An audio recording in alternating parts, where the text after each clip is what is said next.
Sa liblib na bahagi ng bayan ng Kahidlaw, naninirahan ang magkapatid na sina Harinawa at Amara. Tago sila sa maraming tao sapagkat sila ay anak ng karagatan. Harinawa! Nabalitaan mo na ba ang kalapastagan ng ginawa ng tribong bulan? Unti-unti nilang sinisira ang ating karagatan. Habang ako'y nasa karagatan, nasaksihan ko kung paano nila pinapatay ang mga balyena lumba-lumba. Kung kaya't, nagmadali akong umalis upang itakas nila. Takas ng ibang nilalang at umuwi dito sa ating tahanan. Harinawa. Hindi ko maunawaan talaga kung bakit nila pinapatay ang mga nilalang sa ating karagatan. Hinawakan Ng dahan-dahan. Amara, kung maaari, ingatan mo ang iyong sarili. Ayokong ikay mapahamak. Huwag kang mag-aalala sa akin. Mahal kong kapatid, iingatan ko ang aking sarili.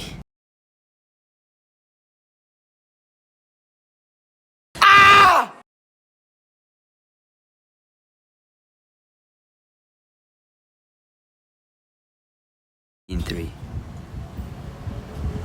Sino? May tao pa dyan? Hoy! Tingnan nyo to! Isang tambuhan ng pawikan. Napakaswerte talaga natin. Hindi tayo araw-araw nakakita ng ganito kalaking pawikan. Bilis! Bago pa tumatakas, kunin nyo na! Ate. Ate. Tulungan mo ako. Ayos! Magkakaroon tayo ng masaganang hapunan ngayong gabi. O sige, ihanda ko na ang apoy. Hatiin na natin to. Ngunit bago pa nila magalaw ang kawawang pawikan, isang malakas na ihip ng hangin ang bumalot sa dalampasigan. Ang dagat ay biglang lumakas at biglang lumitaw mula sa karagatan ang isang napakalaking anino. Dalawang mata ang kumikislap sa dilim ng nag-aapoy na alon. Sa isang iglap, isang dambuhalang nilalang ang lumitaw. Isang ahas na may pakpak. Okay, at puno ng galit. Isa itong Bakunawa.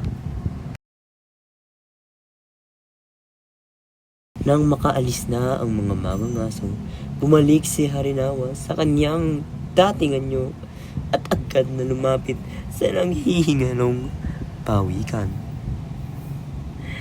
Napaupo siya sa buhangin. Harinawa pala. Isip, kita kayang buwan. Napaluha si Harinawa. Tumingala siya sa buwan. Hindi na muling sisinagan ng buwan ang bayang ito. Sisiguraduhin kong matatakpan ng dilim ang kanilang kasalanan.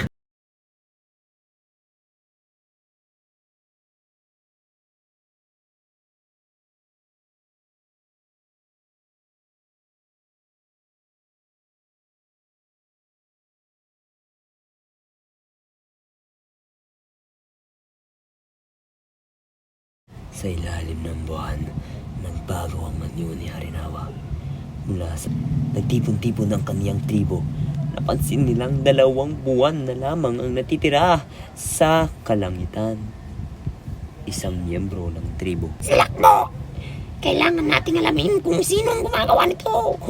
Kung magpapatuloy ito, tayo'y matatakpan ng kadiliman. Pag tayo nalamon yan, wala na tayo makain. Wala na tayo mahuli. Ano? Bantayan ang natitirang buwan. Magbantay sa buong damag.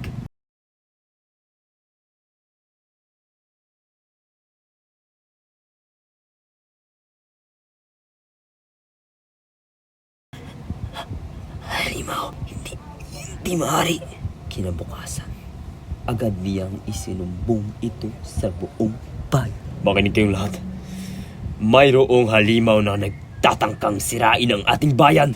Ito ang lumalamon sa ating mga buwan. Kaya hindi ko mapapalampas ang kalapastiganan nito.